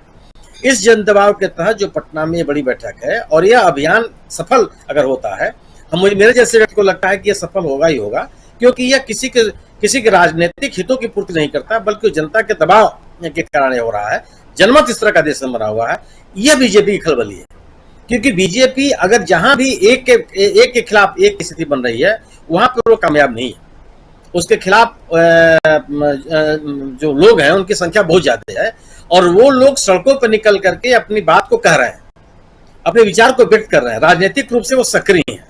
तो बीजेपी की बेचैनी केवल यह है कि न केवल देश में, साथ ही साथ विदेश में जो इस सरकार के खिलाफ एक राजनीतिक माहौल बना और उस राजनीतिक माहौल को राजनीतिक परिणाम में बदलने की कोशिश जो भारतीय जनता पार्टी के खिलाफ के राजनीतिक दल कर रहे हैं, वह सबसे बड़ी चिंता का विषय है। और इसीलिए यह जो सत्तारूढ़ दल है वो चाहता है कि यह एकता न होने पावे या जो मत विभिन्नता है वह ज्यादा मुखर होकर के सामने आवे। लेकिन मेरा अपना यह मानना है कि जो मुद्दे खड़े हैं, जो जिस तरह जो मुद्दे, जिसे कह रहे हैं कि नेता कौन है, नेता मुद्दे हैं, उन मुद्दों का जवाब दीजिए। आप ये कह रहे हैं कि आप कह रहे हैं कि नीतीश कुमार से वहां के भ्रष्टाचार की बात कीजिए। जिस समय वो पुल बनना शुरू हुआ था उस समय सरकार में बीजेपी शामिल थी, वो अपनी जिम्मेदारी भी तय कर ले। वो कहां पे थे, उन्होंने क्या किया? अगर बिहार के तत्कालीन सरकार की अगर विफलताओं का आप उल्लेख करना चाहते हैं तो आप ये भी कीजिए कि आप कहां थे, क्योंकि उस सरकार के अपंग रहे हैं। तो आप और दूसरी चीज, अगर आप नीतीश कुमार के कथित भ्रष्टाचार की बात कर रहे हैं तो आपके खिलाफ जो मुद्दे उठे उसका भी जवाब दे दीजिए। आप अगर आप अडानी के सवाल पे जवाब क्यों नहीं देने के लिए तैयार हैं? क्या भ्रष्टाचार के आरोप एक तरफा है? आपके पर कोई जवाब नहीं है। इसलिए इन बातों का कोई मतलब नहीं है। मतलब केवल यह है कि एक राजनीतिक माहौल इस देश में बना हुआ है जो भारतीय जनता पार्टी की सरकार के विफलताओं के खिलाफ है। मेरा अपना मानना है कि गवर्नेंस की असफलताओं को लेकर के बने हुए मुद्दे कृत्रिम वातावरण से उसको दूर नहीं किए जा सकते। उन पर सरकार की जवाबदेही तय होती है। चूंकि सरकार के पास उन मुद्दों का कोई जवाब नहीं है और इसलिए इस मुद्दों को लेकर के एक राजनीतिक माहौल बनाने का जो काम कांग्रेस और राहुल गांधी ने किया है, इसलिए इनकी बड़ी भूमिका बढ़ जाती है और इसकी जवाबदेही बीजेपी पे बनती है और उस जवाबदेही से बच नहीं सकती। जी बिल्कुल, जवाबदेही से बच तो नहीं सकते। आना चाहता हूं धनंजय जी आपके पास। फिल्मों की पटकथा आप लिखते रहे हैं, पत्रकार भी हैं, और पटकथा की बात, स्क्रिप्ट राइटिंग की बात अभी हो रही थी। एक महान स्क्रिप्ट राइटर हम लोगों के बीच, जो प्रधानमंत्री नरेंद्र मोदी को, बीजेपी को सही मायने में देखा जाए तो कटघरे में खड़ा करके, और वो बार बार स्टेटमेंट बदलते हुए नजर आते हैं। बात कर रहा हूं मैं मनोज शुक्ला मुंतशिर का, जो पहले मनोज मुंतशिर लिखते थे, बाद में उन्होंने शुक्ला बताना शुरू किया ताकि ये पता चले कि नहीं जी वो हिंदू हैं और हिंदुत्व के कितने बड़े वो ध्वजवाहक हैं। और उसके बाद क्या कुछ हुआ आप सबको पता ही है। ये इसलिए कह रहा हूं, ये कोटेड है क्योंकि वो मनोज शुक्ला नहीं लिखते थे, मनोज मुंतशिर ही लिखते थे। आप लोग सुनील शुक्ला जी ज़्यादा अच्छे से बताएंगे क्योंकि उनके आसपास के ही हैं वो, तो इसलिए भी। लेकिन बात यहाँ ये है कि राजनीति, और जिसमें ऐसी फिल्मों, ऐसे फिल्मकारों, इन सब के साथ साथ बीजेपी आगे बढ़ना चाहती है। आप याद कीजिए कि एक बहुत बड़े देश के सबसे बड़े पत्रकार हुए जिन्होंने प्रधानमंत्री नरेंद्र मोदी का इंटरव्यू लिया था और पूछा था कि आम आप छील के खाते हैं या काट के खाते हैं, चूस के खाते हैं, पता नहीं क्या क्या पूछा था। तो ऐसे पत्रकार, ऐसे फिल्मकार कभी कश्मीर फाइल्स लेके आ जाते हैं, कभी द केरला स्टोरी लेके आ जाते हैं। अभी 4-5 फिल्में आप ही बता रहे थे लाइन में है, क्योंकि मैं फिल्में देखता नहीं हूं, इसलिए थोड़ा मेरा ज्ञान जो है वो अल्प है, कम है, तो इसलिए भी आप ज्यादा बेहतर बताएंगे। क्या ये लोग हिंदुत्व के नाम पर और ऐसे तमाम जो बीजेपी के अपने एजेंडे होते थे, उन एजेंडों के नाम पे बीजेपी को उस गड्ढे में ढकेल रहे हैं जहां से बीजेपी का बाहर निकलना आने वाले समय में बहुत मुश्किल हो सकता है? जैसी बात यहां अभी शुरुआती दौर में कह रहे थे प्रोफेसर अखिल स्वामी जी कि इन लोगों ने हिंदुत्व के नाम पर हिंदुत्व को ही नीचा दिखाया, हिंदुओं को ही नीचा दिखाया है, और वही कर रहे हैं। लेकिन ठीक है, वो क्या कर रहे हैं क्या नहीं, उससे भी इधर हम बाहर जाते हैं। मतलब बिल्कुल सियासत पे अगर आते हैं तो क्या लगता है, सियासी तौर पे भी ये बीजेपी के लिए फायदेमंद नहीं बल्कि नुकसानदायक ज्यादा है। और इसलिए भी पूछ रहा हूं ये सवाल क्योंकि कर्नाटक में कांग्रेस अपने मैनिफेस्टो में बजरंग दल का नाम जो लेके आ गई थी, उसके बाद से तहलका मचा दिया था बीजेपी के लोगों ने, नेताओं ने, और खासकर प्रधानमंत्री नरेंद्र मोदी ने हर मंच से बजरंग बली का अपमान कह रहे थे। लेकिन ये भी तो बजरंग बली का अपमान कर रहे हैं, तो यहां मोदी जी की चुप्पी क्यों है? यहां दूसरे नेताओं की चुप्पी क्यों है? आपने तो अपमान किया है ना, आप कह रहे हैं कि भगवान ही नहीं है बजरंग बली। तो जरा सियासत को समझाइए, क्या चल क्या रहा है? हमारे लिए जो सब कुछ है मीठा मीठा गप गप, कड़वा कड़वा थू थू, यही कहते हैं ना, यही है। देखिए, अपमान वाली बात तो न धर्म के अपमान से उनको मतलब है, न हनुमान जी के अपमान से उनका कोई लेना देना है।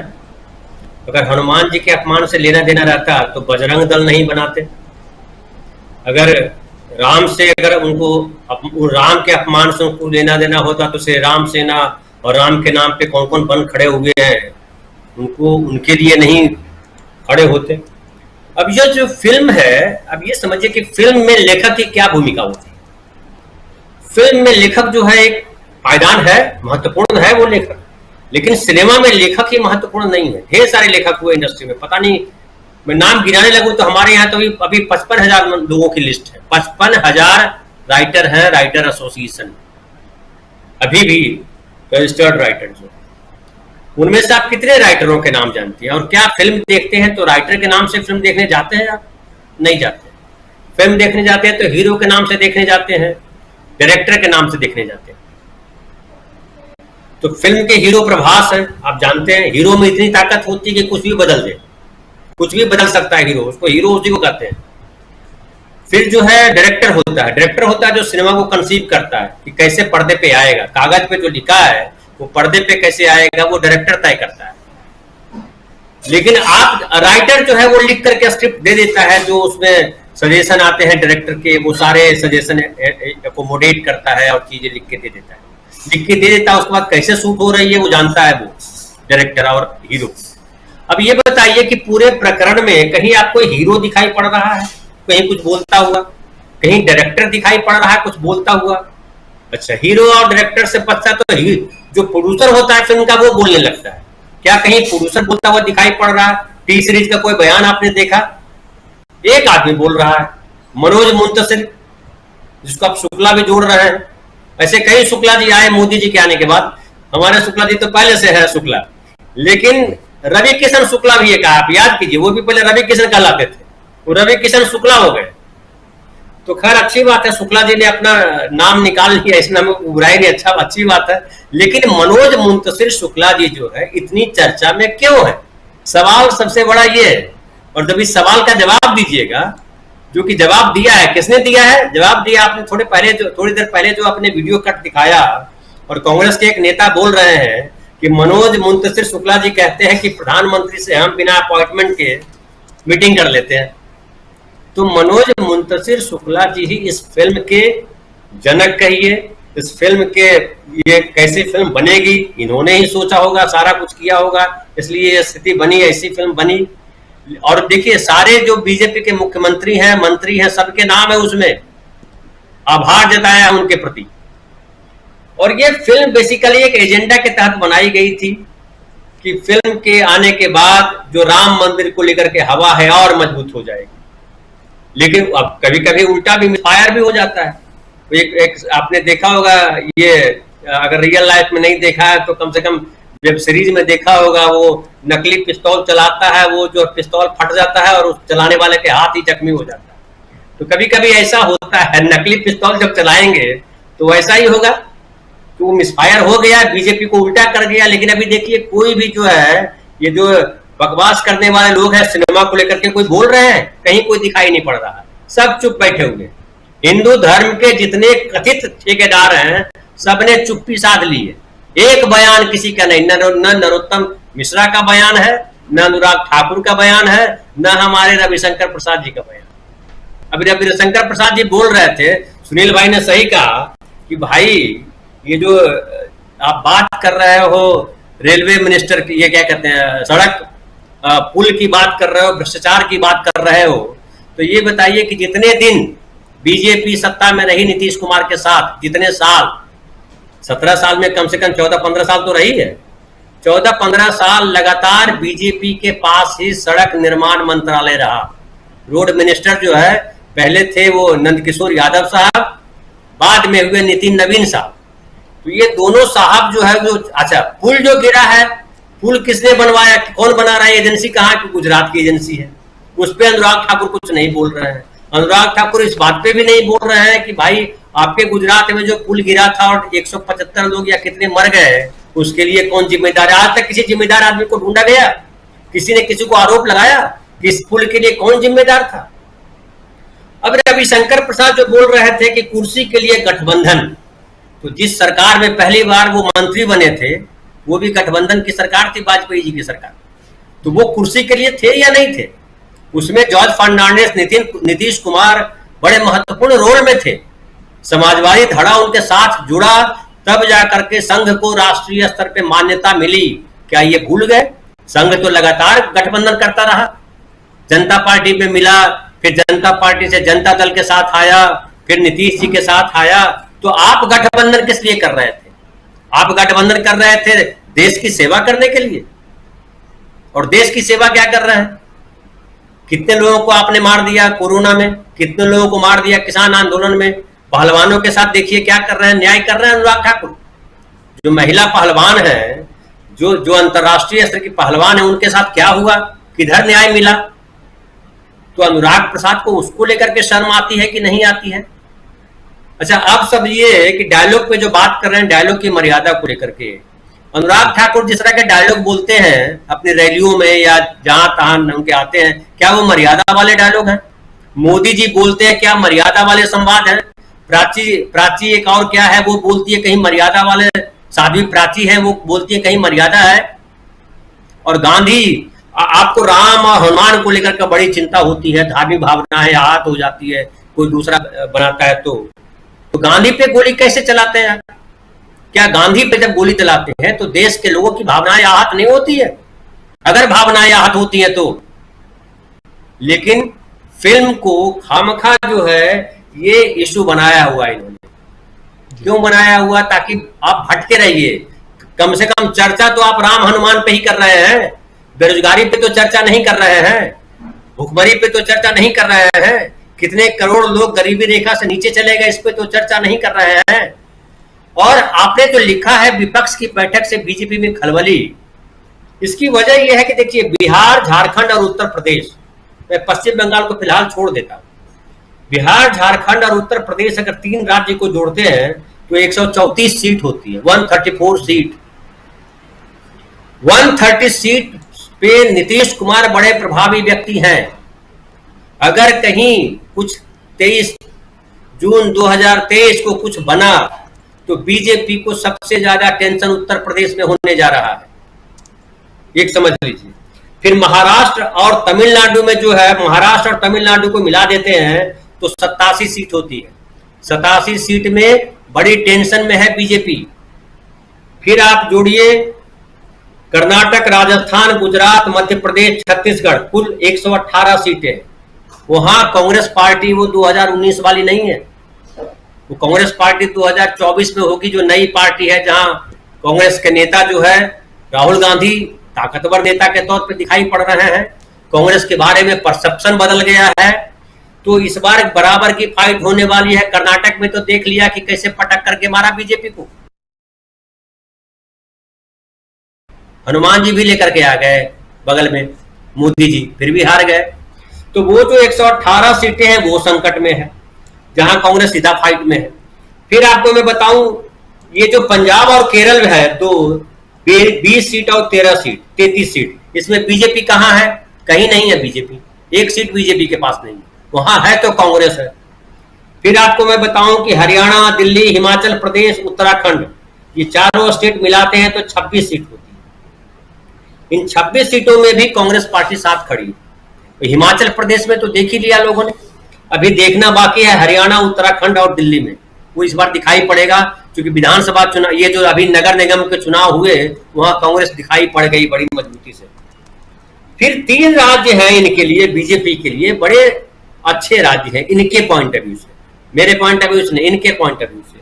वो 3 राज्य हैं उत्तराखंड, गुजरात और असम, जहां 45 सीट आती है। ये 45 सीट पे हम ठोक सकते हैं। तो बताइए, क्या 45 सीट के भरोसे केंद्र में सरकार बनेगी? मोदी जी फिर से प्रधानमंत्री बनेंगे इन 45 सीटों पर?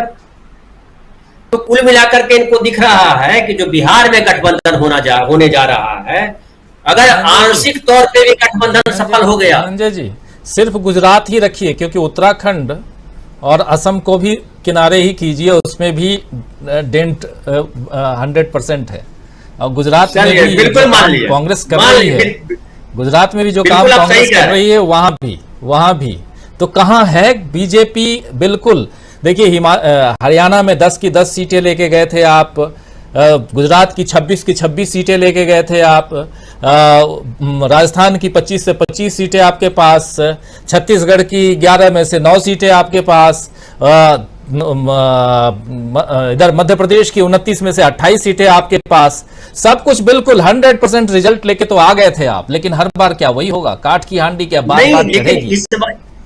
इस बार तो स्थिति है ये राजीव जी कि मोदी जी की छवि खराब हुई है, लगातार ब्रांड कमजोर हुआ है।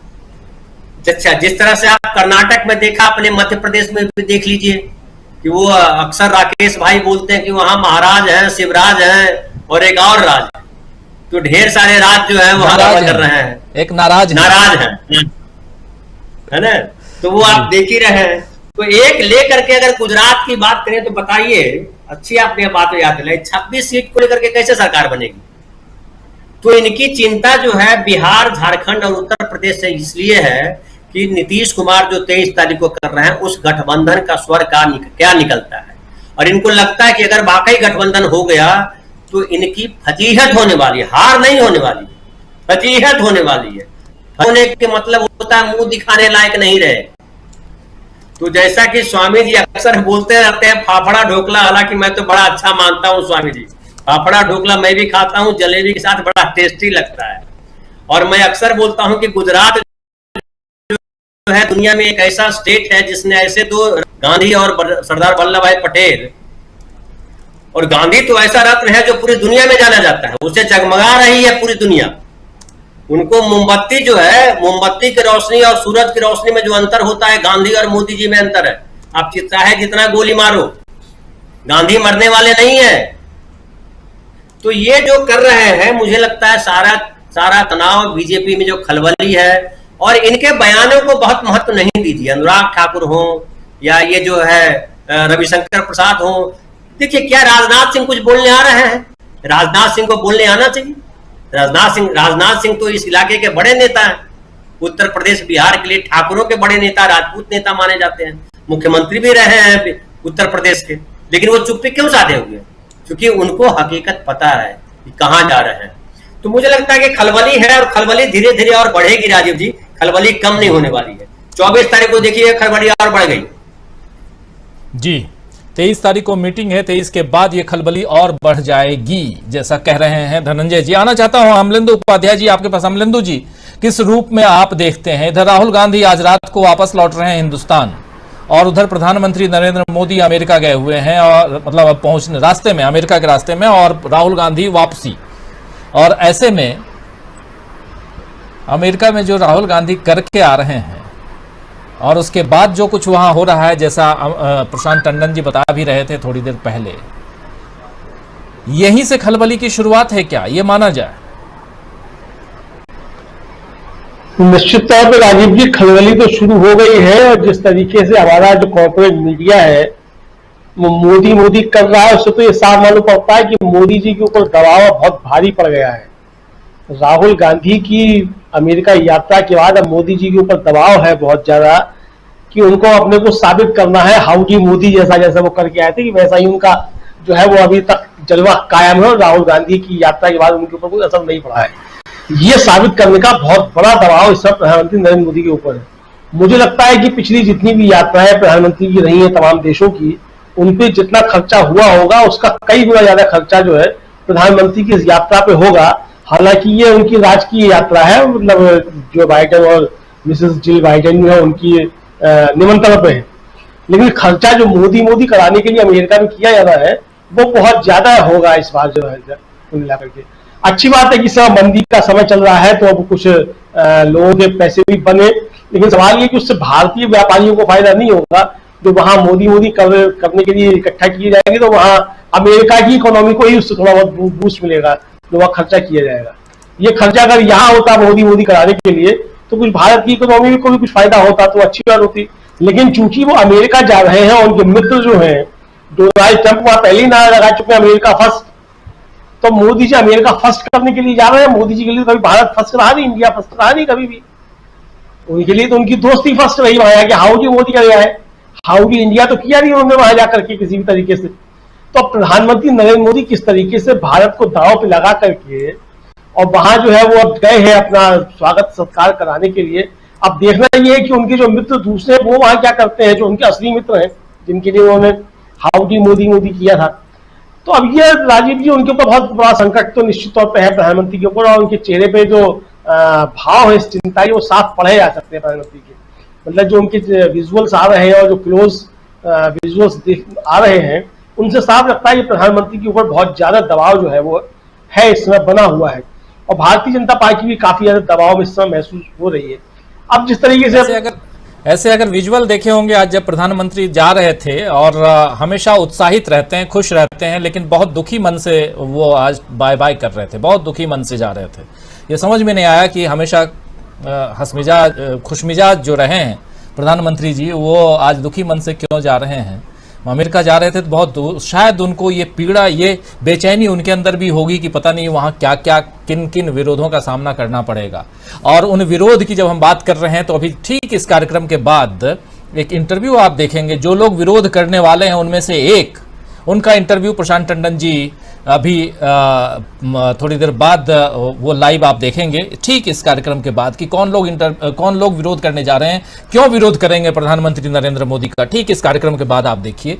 लेकिन आना चाहता हूं फिर से अमलेंदु जी आपके पास कि प्रधानमंत्री निराश हताश दिखाई दे रहे थे जब वो प्लेन में चढ़ रहे थे। तो देखिए राजीव जी, दो हताशा और निराशा प्रधानमंत्री के चेहरे पर पड़ी जा सकती है। एक तो अमेरिका जा रहे हैं तो अमेरिका में क्या होगा ये दुखी लगी हुई है। अब वहां जो है वो जो बाइडेन जो है वो छतरी लेकर के हवाई जहाज के अंदर रिसीव करने आएंगे कि नहीं आएंगे ये भी है। हो सकता है कुछ इंतजाम कराए गए हो कि भाई कुछ ऐसा कर दो, प्रधानमंत्री का जो है वो बहुत टेम्पो गिरा हुआ है भारत में, तो कुछ इंतजाम किए जाए। तो अब देखना है कि वो जो मैनेजर्स है प्रधानमंत्री के वो कितना कुछ करते हैं। दूसरा राजीव जी जो दुख और निराशा है प्रधानमंत्री के चेहरे पे वो ये है कि प्रधानमंत्री मणिपुर में एकदम बिल्कुल असफल साबित हुए हैं। तो अब वो छिप पा रही है मणिपुर की असफलता जो है।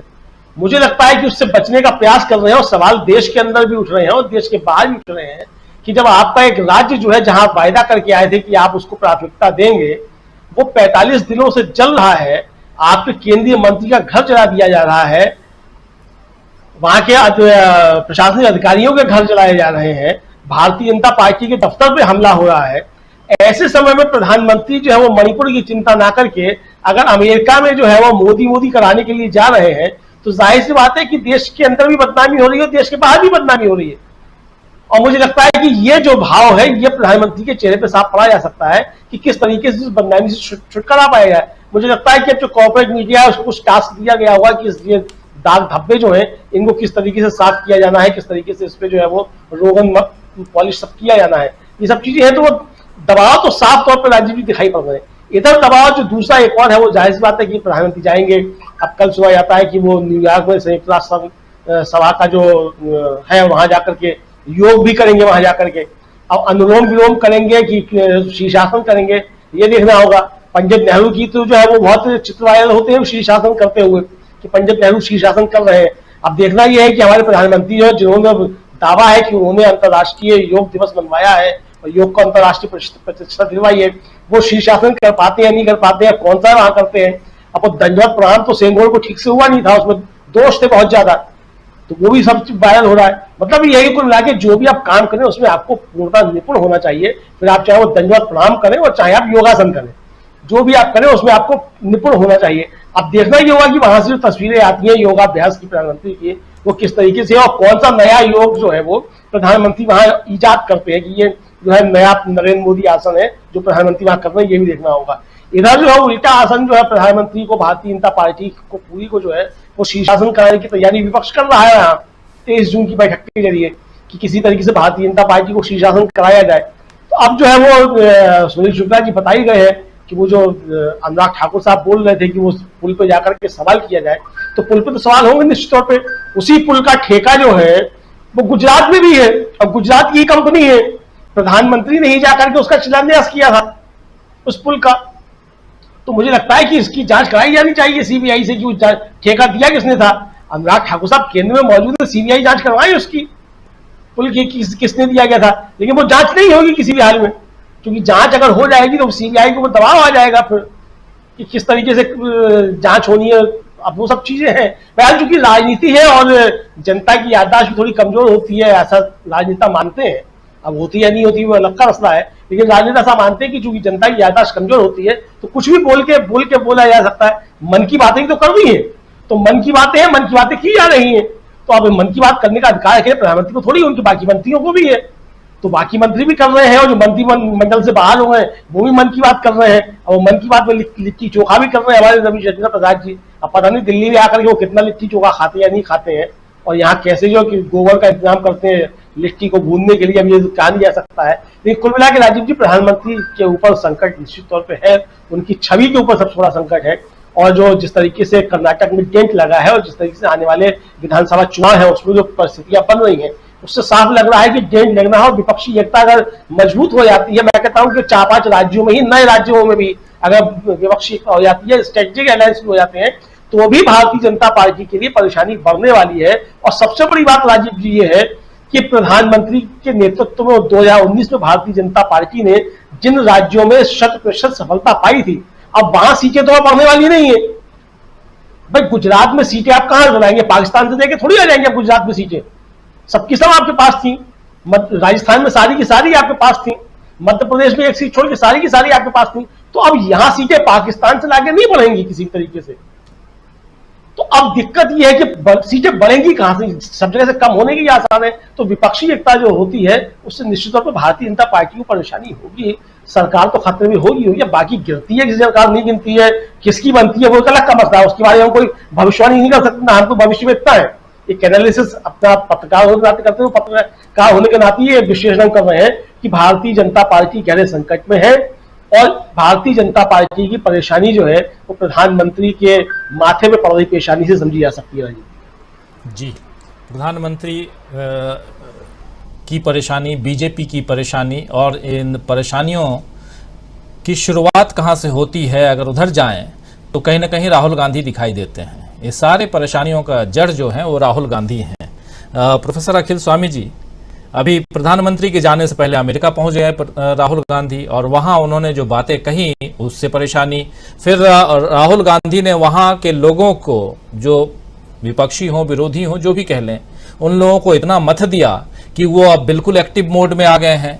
चुपचाप प्रधानमंत्री चले जाते, राहुल गांधी भी हिंदुस्तान में रहते तो कोई दिक्कत नहीं थी, लेकिन राहुल गांधी ठीक इनके जाने से पहले 20 दिन पहले वहां पहुंच जाते हैं, अमेरिका पहुंच जाते हैं।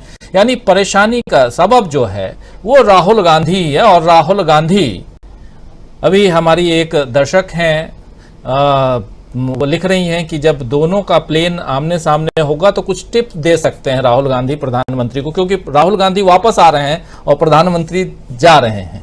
तो कुछ बता सकते हैं राहुल गांधी। खैर, लक्ष्मी जी हैं, मैं देख रही हैं, तो उनका एक मैसेज है, उस आधार पे मैं कह रहा हूं। सवाल यह है कि इधर अगर हम आए, उधर प्रधानमंत्री नरेंद्र मोदी, और अभी से आज हम भी चर्चा कर ही रहे हैं, गाहे बगाहे जो भी हो, चर्चा प्रधानमंत्री की हो रही है, अमेरिका जा रहे हैं, चर्चा होगी। लेकिन आप देखिए, कल से यहाँ हिंदुस्तान में चर्चा खूब हो रही है, तमाम चैनलों पे आप देखिए तो सिर्फ और सिर्फ अब मोदी जी दिखाई दे रहे हैं और खूब सुने जाएंगे 25 तारीख तक। और इसमें विपक्षी एकता की आवाज शायद गुम हो जाए, यह भी हो सकता है। इसलिए जरा हम लोगों को इस पर नजर रखना ज्यादा जरूरी है, इसलिए हम यहाँ चर्चा कर रहे हैं। कई लोग सोच रहे होंगे कि पिछले 2 दिनों से आप इसी पे चर्चा कर रहे हैं, विपक्षी एकता पे। बहुत इंपॉर्टेंट है, देश के लोकतंत्र के लिए बहुत जरूरी है, देश के संविधान को बचाने के लिए बहुत जरूरी है, विपक्ष के लोग, नेता कहते भी हैं।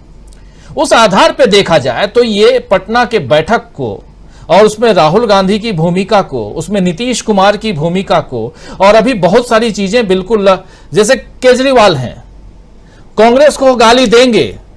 अभी राजस्थान में जाके भाषण में कह रहे हैं कि वो जो सचिन पायलट है, हालांकि एक पैरोडी वो भी चल रहा है कि सचिन पायलट जी हमारी पार्टी में आ जाएं, आम आदमी पार्टी में आ जाएं और उनको हम मुख्यमंत्री का पद दे देंगे, ऐसी बातें भी चल रही हैं। लेकिन कांग्रेस को आप गाली दोगे, कांग्रेस को ये कहोगे कि आप दिल्ली और पंजाब छोड़ दो, लेकिन आप कांग्रेस से समर्थन मांगने जरूर जाओगे। आप समर्थन मांगना चाहोगे कि नहीं अध्यादेश पे, और ऐसा अध्यादेश अगर बाद में आ गया तो आपको तकलीफ होगी, ये भी आप आगाह कर रहे हो। तो फिर आप नीचे से जड़ काटने की कोशिश क्यों कर रहे हो? और ऐसे कई लोग हैं, और इन्हीं को लेकर के बीजेपी के लोग कह रहे हैं। तो बीजेपी के लोगों की बात अगर विपक्षी दल थोड़ा ध्यान दें तो कहां आप, जरा इस नजरिए से मैं विश्लेषण चाहता हूं कि विपक्ष को जिस प्रकार अगर देखा जाए तो आपका जो विरोधी अगर कहता है तो ज्यादा ध्यान से सुनना चाहिए। आज ध्यान से सुनने की जरूरत है कि रविशंकर प्रसाद कह क्या रहे हैं। आज ध्यान से सुनने की जरूरत है। कई हमारे साथी कहते हैं कि आप उनको मत दिखाया करो, आप मोदी जी को मत दिखाओ, आप अनुराग ठाकुर को मत दिखाओ, आप इनको मत दिखाओ, उनको मत दिखाओ, बीजेपी के नेताओं को। लेकिन ध्यान रखिए कि आपको हमेशा जब एक पक्ष की बात करते हैं तो दूसरे पक्ष को भी तराजू पे रखना पड़ता है, इसलिए यहां रखता हूं। और यहीं से विश्लेषण करना चाहता हूं आपके जरिए प्रोफेसर अखिल स्वामी जी कि क्या जो सत्ता पक्ष कह रहा है, खलबली तो हम कह रहे हैं खलबली है, लेकिन थोड़ी सी खलबली क्या उधर नहीं है जहां ममता बनर्जी की बात आती है, जहां केजरीवाल की बात आती है, जहां केसीआर की बात आती है, जहां अखिलेश यादव की बात आती है? तो खलबली तो इन लोगों के बीच भी है, विपक्ष के कुछ नेताओं में तो है खलबली। किस रूप में देखा जाए इसको? देखिए राजीव जी, वास्तविकता में राहुल गांधी ने सारे खेल के जो मापदंड हैं उनको बदल दिया है। अब वो मापदंड स्थापित कर रहे हैं। और आप देखिए ममता बनर्जी क्यों फेमस थी। ममता बनर्जी इसलिए फेमस थी, उनको कहते थे स्ट्रीट फाइटर हैं, सड़क पे लोगों के साथ खड़ी हो जाती हैं। मुलायम सिंह यादव का भी वही उनका अपना एक कोर कॉम्पिटेंस थी, और यही लालू प्रसाद यादव की कोर कॉम्पिटेंस है। राहुल गांधी ने आज की तारीख में सारे लोगों को पीछे छोड़कर जो स्ट्रीट फाइटर का मानदंड स्थापित किया है, जो स्टैंडर्ड स्थापित किया है, तो एक हर क्षेत्र में आप देखिए, हर क्षेत्र में देखिए आप वास्तविकता में राजीव जी ध्यान से देखिए, जब आप मल्लिकार्जुन खड़गे को देखते हैं तो क्या आपको बाबा साहब भीमराव अंबेडकर नहीं दिखाई पड़ते? जब आप राहुल गांधी को देखते हैं आपको जवाहरलाल नहीं पड़ते, जो भीड़ से मन से नीचे कूद जाए और भीड़ में थे अंदर। आपको वो राजीव गांधी नहीं दिखाई पड़ते जो भीड़ में घुस जाते थे, चाहे उन पर बम से प्रहार किया जाए और हर तरह से उनके शरीर को क्षत विक्षत किया जाए।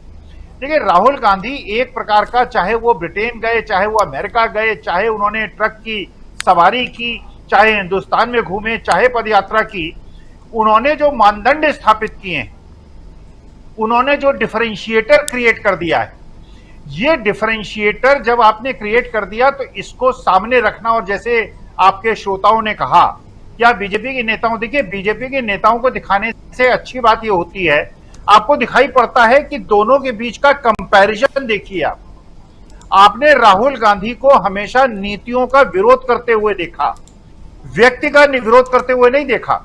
इसका मतलब यह है कि राहुल गांधी महात्मा गांधी के असली अनुयायी हैं, जो ये कहते हैं कि आप पाप से घृणा करो, पापी से नहीं, क्योंकि पापी तो उस पाप के अंतर्गत पूरी तरह से घुल मिल गया है और उसको उस पाप से दूर करो।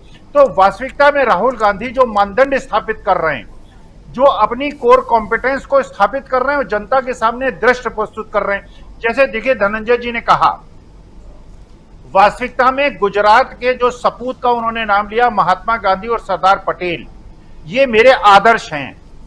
मेरे हिसाब से महात्मा गांधी विश्व के महानतम संत हैं और भारत की जो आज इतनी प्रतिष्ठा है उसमें महात्मा गांधी का बहुत बड़ा योगदान है। लेकिन जिस वजह से मैं बार बार ढोकले और फाफड़े की बात करता हूं, उस पवित्र भूमि गुजरात को क्या हो गया है, वहां किरण भाई पटेल जैसे लोग हो जाते हैं, वहां नीरव मोदी जैसे लोग हो जाते हैं, वहां मेहुल चोकसी जैसे लोग हो जाते हैं, वहां अडानी बंधु जैसे लोग हो जाते हैं और उनके बचाने के लिए सेबी की सारी जांच को प्रभावित कर दिया जाता है और सारे एक क्षेत्र के लोग हर जगह के ठेके लेते हैं, उनके पास पैसा इकट्ठा होता जाता है और बाकी मेरे बिहार, उत्तर प्रदेश और बिहार और छत्तीसगढ़ और झारखंड और मध्य प्रदेश और राजस्थान के लोग जो है वो गरीब होते जाते हैं। दुख यहां पे होता है। गुजरात की पवित्र भूमि को मैं प्रणाम करता हूं, महात्मा गांधी, सरदार पटेल को प्रणाम करता हूं, लेकिन जो अवनति हुई है और आज की तारीख में जो पूरा, आप अगर भारतीय जनता पार्टी की ओर कोई भी रणनीति देखते हैं, केवल एक प्रदेश आपको दिखता है और जब विपक्ष की रणनीति देखते हैं, पूरे भारतवर्ष के हर प्रदेश की खूबसूरती, एक तरफ मुझे खूबसूरत स्टालिन दिखाई पड़ते हैं, खूबसूरत नीतीश कुमार दिखाई पड़ते हैं, कहीं गहलोत दिखाई पड़ते हैं, कहीं मल्लिकार्जुन खड़गे और जो डीके शिव कुमार दिखाई पड़ते हैं। तो भारत का जो खूबसूरत गुलदस्ता है वो विपक्ष में मुझे राजीव जी दिखाई पड़ता है। जी, विपक्ष में दिखाई देता है, लेकिन विपक्ष की जहां बात होती है तो मीडिया में एक ही सवाल आजकल पूछा जा रहा है। कुछ भी देख लीजिए तो एक सवाल है, प्रशांत टंडन जी, वो सवाल आप समझ गए होंगे क्या सवाल। सवाल ये पूछा जाता है विपक्षी दलों से कि आप विपक्षी एकता की बात तो कर रहे हैं, लेकिन आपका प्रधानमंत्री का चेहरा कौन होगा। यही सवाल बार बार पूछा जा रहा है। बिल्कुल आप देख लीजिए, जितने भी पत्रकार हैं जो गोदी मीडिया सो कॉल्ड जो कह लीजिए उसके, उनसे यही सवाल पूछते हैं कि अच्छा आपका चेहरा कौन है, पीएम पद का चेहरा कौन है। फिर वहां विपक्ष के नेता कहते हैं कि नहीं हम लोग हैं और इसमें हम लोग कर लेंगे। 2004 में पता था क्या कि मनमोहन सिंह बनेंगे, ऐसे कई मौके आए, ये बातें होती हैं। लेकिन क्या लगता है प्रशांत जी, ये जो आने वाला विपक्षी एकता का तूफान है उससे बचाने की कोशिश है, लेकिन कब तक। और दूसरी तरफ थोड़ा सा फिर से अमेरिका की तरफ आपको ले जाना चाहूंगा कि अमेरिका में जो विरोध होने जा रहा है, अभी आपका इंटरव्यू भी देखेंगे ही हम, जो विरोध होने जा रहा है, प्रधानमंत्री के सामने कितनी चुनौतियां होंगी। विदेश में अभी तक विदेश से हमने देखा, प्रशांत जी जुड़े हैं हमारे साथ। प्रशांत जी डिस्कनेक्ट हो गए हैं, शायद कनेक्ट हो जाए, या नहीं तो फिर रविकांत जी के पास आ जाऊंगा। सवाल वही है कि जो अभी तक हाउडी मोदी और तमाम बातें आती रहती थीं, क्या ये एक, भले स्टेट गेस्ट हैं वहां पे बन के जा रहे हैं, बहुत सम्मान की बात है कि हमारे प्रधानमंत्री को राजकीय सम्मान मिल रहा है वहां पे, लेकिन सवाल ये है कि उनका पीछा बहुत विरोध भी कर रहा है, बहुत अलग अलग ग्रुप विरोध कर रहे हैं। और हम लोगों ने एक चिट्ठी आप लोगों को 3 पन्ने की चिट्ठी दिखाई थी, जहां 17 सिविल सोसाइटी के लोग वो विरोध करते हुए नजर आए थे। ओपन चिट्ठी उन लोगों ने लिखी थी। तो 2 बातें हैं प्रोफेसर रविकांत जी, किस रूप में इसको देखा जाए, किस रूप में आप देखते हैं।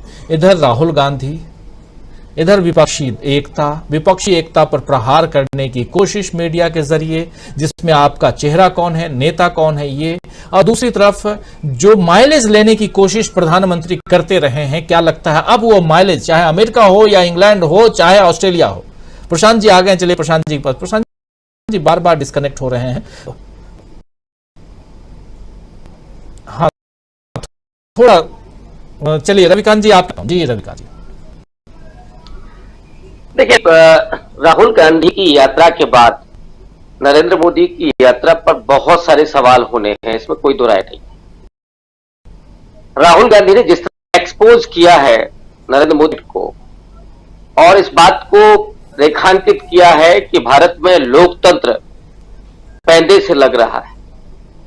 यहां पर जो संवैधानिक संस्थाएं हैं उनको कमजोर किया गया है, विपक्ष की आवाज को दबाया गया है, पार्लियामेंट तक में उनको नहीं बोलने दिया जा रहा है। और इसके ठीक पहले जो राहुल गांधी के साथ हुआ, एक बहुत पुराने मामले में 2019 के जो कोलार में उन्होंने भाषण दिया था, नीरव मोदी जैसे लोगों पर उन्होंने प्रहार करते हुए पूछा था कि इनके सरनेम मोदी हैं, उस पर मानहानि के मुकदमे में सबसे लंबी सजा हुई 2 साल की। फिर क्या हुआ, उनकी सदस्यता छीनी जाती है, उनका घर छीना जाता है, और राहुल गांधी बिना किसी, मोदी जी तो प्रधानमंत्री के रूप में जा रहे, राहुल गांधी तो सांसद भी नहीं थे, लेकिन जिस तरह से प्रवासी भारतीयों सहित अमेरिका के बहुत बड़े बुद्धिजीवी वर्ग ने राहुल गांधी का जो स्वागत किया और उनके साथ संवाद किया, वो पूरे दुनिया में राहुल गांधी की बढ़ती इमेज का सूचक है।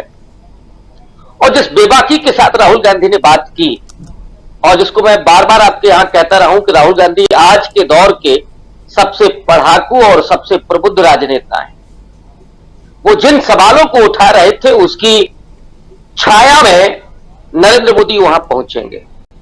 क्या ये सवाल नहीं पूछा जाएगा कि भारत में लोकतंत्र के हालात क्या हैं, वहां विपक्ष की आवाज को क्यों दबाया जा रहा है, पार्लियामेंट में माइक क्यों बंद किए जा रहे हैं, संवैधानिक संस्थाएं क्यों कमजोर की जा रही हैं, और सबसे बड़ा सवाल तो वो जंतर मंतर से निकल करके जाएगा कि एक ऐसे सांसद को बचाया सरकार ने जिस पर उन पहलवान लड़कियों के यौन उत्पीड़न का आरोप है।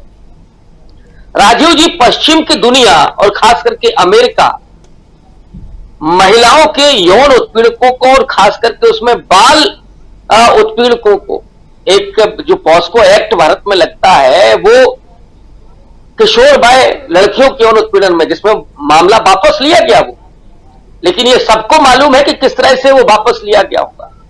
ऑब्वियस है कि ये सवाल भी पूछे जाएंगे मोदी जी से। वहां अमेरिका में इस तरह के केस को बर्दाश्त नहीं किया जाता है, और यह भी सवाल पूछा जाएगा कि जो धर्म संसद हो रही थी उनमें अल्पसंख्यकों को और दलितों के नरसंहार का आह्वान क्यों किया जा रहा था, और सरकार ने उस पर क्या कदम उठाए। तो मानवाधिकार संबंधी जो सवाल होंगे, क्या मोदी जी उनसे बच पाएंगे? जिस तरह से उन्होंने 9 साल के अपने पूरे कार्यकाल में भारत में किसी भी मीडिया का किया, वो पहुंचे भी है तो ऐसे लोगों के पास जो पूछती है कि आप कौन सा टॉनिक लेते हैं, आप पर्स रखते हैं कि नहीं रखते हैं। एक जो बॉलीवुड से बुलाए गए थे उन्होंने तो पूछा कि आप आम चूस करके खाते हैं कि काट करके खाते हैं। ये सवाल हो रहे थे, प्रधानमंत्री क्या ऐसे सवालों का जवाब देगा? जिस देश में जो परिस्थितियां हैं, बढ़ती महंगाई, बेरोजगारी के चरम हालात, दलितों के बढ़ते उत्पीड़न, किसानों की समस्या, वो तेलंगाना और केरल से होते हुए महाराष्ट्र के विदर्भ होते हुए बुंदेलखंड तक, इस सवाल का जवाब क्या नरेंद्र मोदी देंगे कि नहीं देंगे? ये तमाम ऐसे सवाल हैं जिसका सामना मोदी जी को करना पड़ सकता है। लेकिन मैं पूरा मुतमईन हूं कि न तो नरेंद्र मोदी जी वहां कोई प्रेस कॉन्फ्रेंस करेंगे जैसे राहुल गांधी ने की, हां वहां वही होगा, वो पूरा प्रदर्शन होगा, ब्रांडिंग होगी, रीब्रांडिंग, क्योंकि पिछले दिनों तो ब्रांडिंग बहुत बुरी तरीके से ध्वस्त हुई है। खुद आरएसएस के मुखपत्र ने कहा कि अब वो मोदी जी का करिश्मा खत्म हो रहा है, एक चुनाव में ही वो सारी चीजें खत्म हो गई हैं। तो अभी तो सेमीफाइनल का दूसरा राउंड बाकी है। मोदी जी क्या रीब्रांड होकर के राजस्थान, छत्तीसगढ़ और मध्य प्रदेश जीत पाएंगे? और अगर ऐसा नहीं हुआ तो अभी तो आरएसएस के मुखपत्र में लिखा गया है, उसके बाद मुख से भी आने लगेगा। और आसपास जो है उसमें गडकरी से लेकर के राजनाथ सिंह, क्या वो सीधे चुनौती नहीं देंगे? तो मोदी जी का जो गुब्बारा फुलाया गया था, मुझे लगता है कि वो बहुत जल्दी अब वो फटने वाला है। उसकी शुरुआत अमेरिका से होगी, का मैं जब घर वापसी करेंगे मोदी जी तब होगी। लेकिन हाँ, ये जरूर है कि राहुल गांधी आज लौट रहे हैं, कल उनका जन्मदिन था, कांग्रेसी उनको क्या गिफ्ट देंगे ये मैं सोच रहा हूं। वो राहुल गांधी जिन्होंने अपने 20 साल के संसदीय करियर में जिन संघर्षों को किया है, वे संघर्ष आज राहुल गांधी को जिस रूप में रेखांकित कर रहे हैं और स्थापित कर रहे हैं, वो देश की सियासत को करवट बदलते हुए हम लोग देख रहे हैं। और इसमें कोई दो राय नहीं है कि राहुल गांधी के बिना न तो किसी विपक्ष की शक्ल की कोई उम्मीद की जा सकती। इसीलिए नीतीश कुमार ने भी इंतजार किया कि हम 23 तारीख को विपक्ष की बैठक करेंगे और वो होगा। जी जी, धनंजय जी, क्या आपको भी लगता है कि राहुल गांधी के कारण ये 12 तारीख की मीटिंग 23 तारीख की गई और इस पूरे में, अच्छा प्रशांत टंडन जी आ गए, जरा उनके पास चलते हैं, फिर धनंजय जी आपके पास आऊंगा। क्या राहुल गांधी इस पूरे विपक्षी एकता का मुख्य चेहरा, मेन फेस के रूप में हम देख रहे हैं उनको ये? और दूसरा, राहुल गांधी ने वहां यानी अमेरिका में मोदी जी की परेशानी के लिए सब कुछ, जितना खाद बीज और जमीन को जितना उर्वरक बनाना था, सब करके आ गए हैं, ये माना जाए? देखिए, राहुल गांधी एक असर रहा है अभी कि मोदी जी के हवाई जहाज में इस बार एक यात्री कम है। गौतम अडानी नहीं गए, तो ये बहुत ही लंबे समय बाद शायद हुआ होगा कि प्रधानमंत्री की विदेश यात्रा में अडानी साहब नहीं गए। तो जब कल आप ये प्रोग्राम जी डिस्कनेक्ट करेंगे बार जी, तब तक अमेरिका से कोई खबरें आ रही होंगी। और अभी जो खबर हमारे पास आ रही है कि ऑर्गेनाइजेशंस ने और 200 महत्वपूर्ण लोगों ने बाइडेन को चिट्ठी लिखी है भारत में ह्यूमन राइट वायलेशंस को लेकर, और वो जो बाइडेन के डेस्क पर गई चिट्ठी। तो निश्चित मानिए कि आप मोदी जी की यात्रा, अमेरिका यात्रा, इस बार एनआरआईज के बीच में या गोला से जो खबरें आएंगी वो बहुत अलग तरीके से मिलने वाली है। कल 24 घंटे बाद जब आप न्यूज पॉइंट करेंगे तो आपके पास भी बहुत सारे इनपुट होंगे। जी बिल्कुल। ये वॉल स्ट्रीट जर्नल, अमेरिका का दक्षिणपंथी अखबार है वो, उसमें मोदी जी का एक स्क्रिप्टेड व्यू आया है। स्क्रिप्टेड इंटरव्यू में भी सवाल नहीं है।